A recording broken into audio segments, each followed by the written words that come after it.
Hirup mah iwal titu marima kana takdir ti Gusti. Rikumaha deui iwal ti urang mah sabar,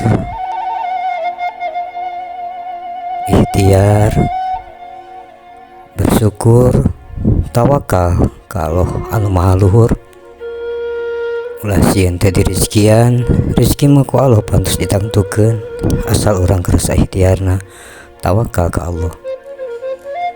Ulah sieun ku umur, da umur mah geus diatur, tinggal urang bisa memanfaatkeun umur dipake tapakur, tadakur, tasyakur, ibadah ka Allah Subhanahu wa taala. Hirup di dunya mah pan urang ngumbara, hirup anu moal lila, da hirup anu lila mah ke dalam akhirat. Ta urang kedah persiapan ta ayeuna mula bebekalan jang bawaan ke jaga mulih ka alam anu langgeng, alam akhirat.